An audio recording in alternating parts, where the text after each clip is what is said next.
ಕರ್ಕೊಂಡ್ಬಂದು ಅವ್ರ ಕೈಲಿ ಅರ್ಜಿ ಕೊಡಿಸ್ತೀರಿ. ಅರ್ಜಿ ಕೊಟ್ಟ 1 ತಿಂಗಳು 10 ದಿನದಲ್ಲಿ ಡಿನೋಟಿಫಿಕೇಶನ್ ಆಗುತ್ತೆ. ಇವೆಲ್ಲ ಬಹಳ ಕಾನೂನುಬದ್ಧವಾಗಿ ಆಗಿದೆ ಅಲ್ವಾ, ನ್ಯಾಯಸಮ್ಮತವಾಗಿ ಆಗಿದೆಯಾ? ಸೊ ಹಾಗಾಗಿ ಮಾಡಬಾರದನ್ನೆಲ್ಲ ಮಾಡ್ಬಿಟ್ಟು ಇವತ್ತು ಅದನ್ನೆಲ್ಲ ಮರ್ತೋಗ್ಬಿಟ್ಟು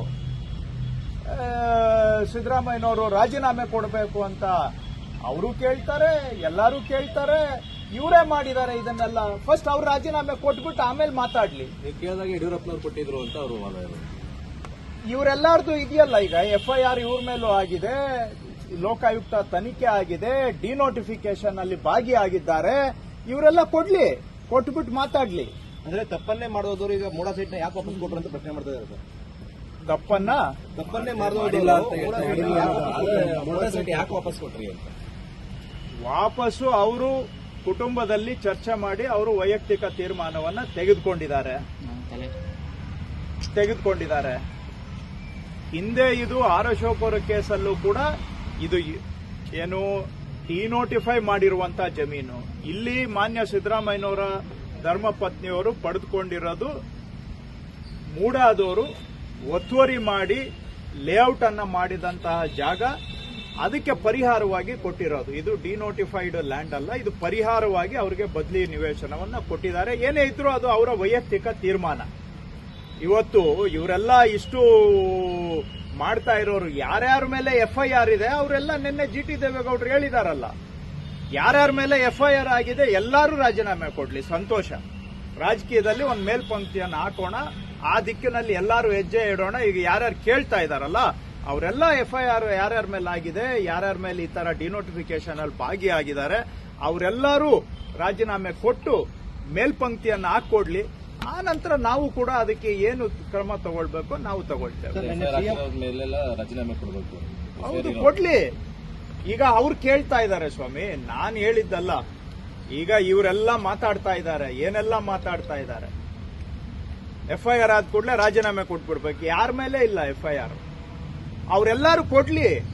ಹಾಗಾದ್ರೆ ನನಗೊಂದು ಕಾನೂನು, ನಿಮ್ಗಿನ್ನೊಂದು ಕಾನೂನಾ? ನಾನ್ ನಿಮಗ್ ಬೆರಳು ತೋರಿಸೋವಾಗ 1 ಬೆರಳು ನಿಮಗ್ ತೋರಿಸಿದ್ರೆ 4 ಬೆರಳು ನನ್ನ ಕಡೆಗೆ ತೋರಿಸ್ಕೊಳ್ತಾ ಇದೆ.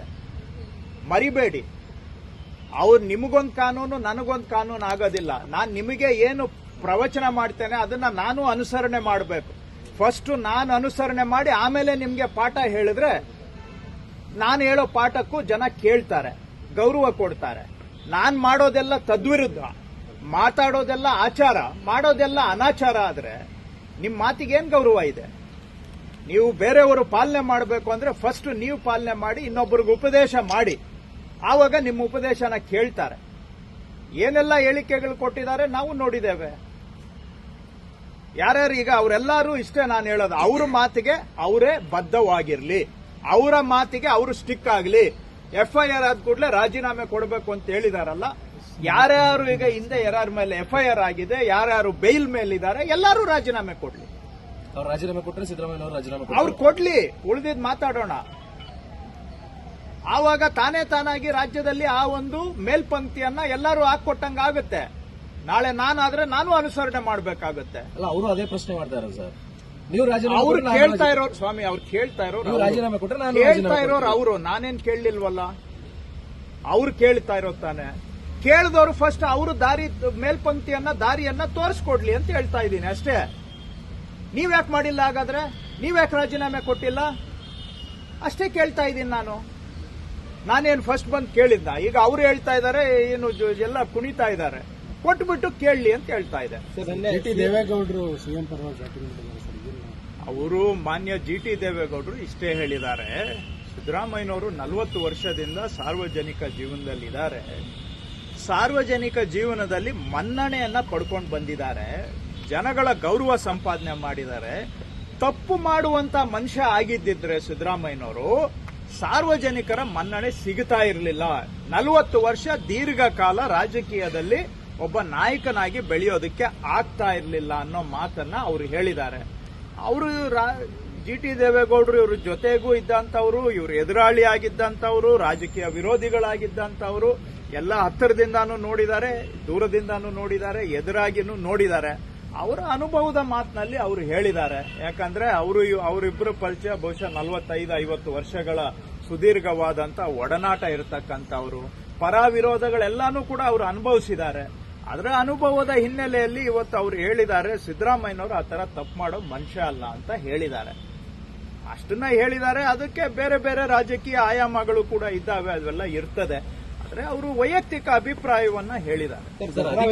ಸಿಎಂ ಅವರು ಭಾಷಣ ಮಾಡಬೇಕಾದ್ರೆ ಇನ್ನು 1 ವರ್ಷ ನನಗೆ ಸಹಕಾರ ಕೊಡಿ ಅನ್ನೋ ಮಾತುಗಳನ್ನ ಹೇಳಿದ್ದಾರೆ ಸರ್. ಅಂದ್ರೆ ಅಧಿಕಾರದ ಹಂಚಿಕೆಯ ಸೂತ್ರ ಇತ್ತ ಅದ್ರ ಬಗ್ಗೆ ನನಗೇನು ಮಾಹಿತಿ ಇಲ್ಲ. ಭಾಷಣದಲ್ಲಿ ಹೇಳಿದ್ರಲ್ಲ ಸರ್. ಆ ಭಾಷಣ ಅವರೇ ಹೇಳ್ತಾ ಇದ್ದಾರೆ ನಾನು ಆ ಭಾಷಣ ನೋಡೂ ಇಲ್ಲ. ಜಿ.ಟಿ. ಅದ್ರ ಬಗ್ಗೆ ದೇವೇಗೌಡರ ನನಗೆ ಭಾಷಣ ಮಾಹಿತಿನೂ ಇಲ್ಲ. ಅಲ್ಲ ಆ ಭಾಷಣ ನಾನು ನೋಡೂ ಜಿ.ಟಿ. ದೇವೇಗೌಡರ ಭಾಷಣ ಕೇಳಿಸ್ಕೊಂಡಿದ್ದೀರಾ?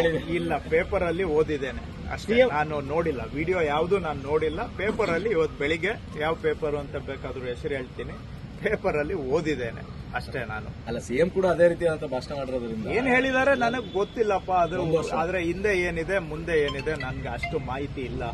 ನಾನು ನೋಡಿ, ಸುಮ್ನೆ ನಾವು ಜವಾಬ್ದಾರಿ ಸ್ಥಾನದಲ್ಲಿರೋರು ಸುಮ್ನೆ ನಾವೇ ಏನೋ ಮನಸ್ಸಿನಲ್ಲಿ ಊಹೆ ಮಾಡಿಕೊಂಡು ಹೇಳಿಕೆಗಳನ್ನ ಕೊಡಬಾರ್ದು. ಕೆಲವರಿಗೆ ಅದು ಶೋಭೆ ತರಬಹುದು, ನಮಗೆ ಅದು ಖಂಡಿತ ಶೋಭೆ ತರುವಂತ ವಿಷಯ ಅಲ್ಲ. ನಿಖರವಾಗಿ ಗೊತ್ತಿರುವಂತ ವಿಷಯವನ್ನು ನಾನು ಹೇಳ್ಬೋದು. ಅದನ್ನ ಬಿಟ್ಟು ನಂದು ಏನಾದ್ರೂ ಊಹಾಪೋಹ ಇದ್ರೂ ಕೂಡ ಅದಕ್ಕೆ ನಾನು ರೆಕ್ಕೆ ಪುಕ್ಕಗಳನ್ನ ಕೊಡ್ಲಿಕ್ಕೆ ಊಹಾಪೋಹ ಏನಿಲ್ಲ ಸರ್. ಸಿಎಂ ಹೇಳಿರುವಂತದ್ದು 1 ವರ್ಷ ಸಮಯ ಕೊಡಿ. ಅದು ನೀವು ಏನ್ ಅರ್ಥ ಅಂತ ಅವ್ರನ್ನೇ ಕೇಳ್ಬೇಕು ನೀವು. ನಾನು ಹೇಳಲಿಕ್ಕೆ ಆಗೋದಿಲ್ಲ. ಆಯ್ತು, ಈಗ ಮೈಸೂರಿನಲ್ಲಿ ಇವತ್ತು ನಾವು ಕಂದಾಯ ಇಲಾಖೆ ವತಿಯಿಂದ